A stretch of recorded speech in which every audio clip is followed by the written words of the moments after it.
On May 5th of 1993, three second graders, Steve Branch, Christopher Byers, and Michael Moore from West Memphis, Arkansas, went for a bike ride. They never returned home for dinner. The three boys were found brutally murdered in a shocking fashion in a wooded area called the Robin Hood Hills. The boys had been hogtied with their own shoelaces, sexually mutilated, and physically assaulted before being killed. Not long after, three teens were arrested, including Damien Echols, Jason Baldwin, and Jessie Misskelley.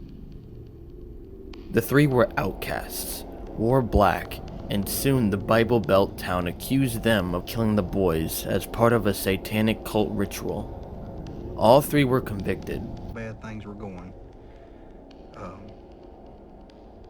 He always wanted everybody to be in a good mood. He could make anybody laugh. He'd come up with the silliest things. I damn sure miss him. I think teenagers probably have trouble ever imagining anything but immortality for themselves. They seem to believe that they're indestructible. I mean, I was the same way. I guess all teenagers are. They believe that, I guess, nothing could ever happen to them.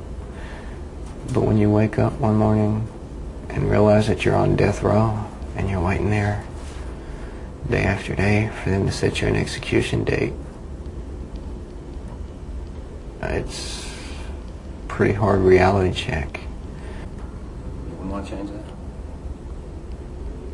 Well, I don't think there was anything I could do to change that. What was it? I mean, become a clone, give up my personality, give up my identity, just march along like everyone else.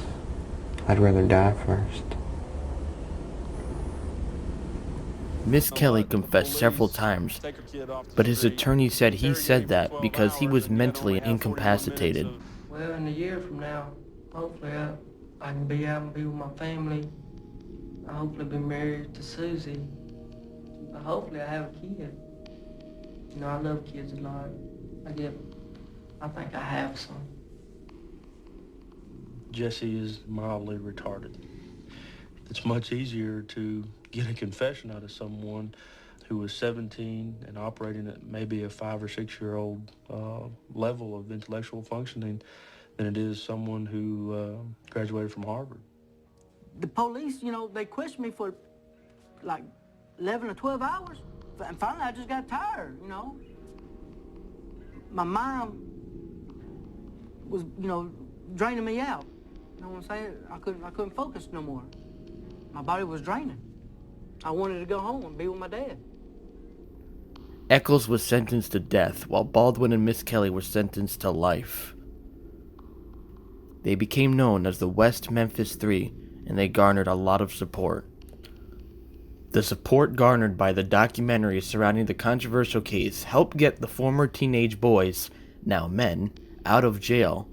Lori Davis, a Manhattan landscape architect, became one of the three biggest advocates. Later, Echols married her. According to CNN, advanced DNA testing, which wasn't available at the time of the trial, has revealed that no physical evidence at the crime scene is able to link the teens to the murders. DNA belonging to Steve Branch's stepdad, Terry Hobbs, was discovered in the shoelace of Christopher Byers. A strand of hair that could possibly have belonged to Terry Hobbs was also discovered in one of the bindings that tied up Moore. The stepdad maintains that he is innocent, according to CNN. In 2011, after nearly 2 decades of prison, the three men were released from prison after entering an Alford plea, which is a rare plea which allows people to plead guilty, even while claiming innocence, in order to avoid greater punishment. That means that their convictions were never overturned. A status report jointly issued by the state and the defense team stated, although most of the genetic material recovered from the scene was attributable to the victims of the offenses. Some of it cannot be attributed to either victims or the defendants. Damien Echols, I'm 36 years old and released today from death row for a crime I did not commit. Arkansas death row inmate Damien Echols got his life back today. As part of an unusual plea agreement, Echols and 2 other convicted men, Jason Baldwin and Jessie Misskelley, were released from prison. You know, this has been going on for over 18 years, and it's been an absolute living hell. 17 years ago, Damien Echols was sentenced to death. The other 2 were given life. Jason Baldwin. In the beginning, we told nothing but the truth, that we were innocent, and they sent us to prison for the rest of our lives for it. 3 teenagers were taken into custody. Known as the West Memphis Three, the men were teenagers in 1994 when they were convicted of killing 3 8-year-old boys in the town of West Memphis, Arkansas: Stevie Branch, Christopher Byers, and Michael Moore.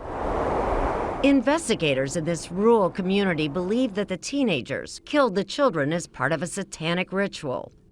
In recent years, though, DNA evidence has been recovered at the scene, none of it linking the accused to the crime. After being released, Echols said, "I'm just tired. This has been going on for over 18 years, and it's been an absolute living hell." The victims' parents are still torn over the innocence or guilt of the Memphis Three. Echols is now an artist, movie producer, and author. Baldwin has been involved in some movie production and has been working towards a career in law. Both got degrees while in prison. Misskelley has stayed out of the limelight, working and living not far from where he was arrested.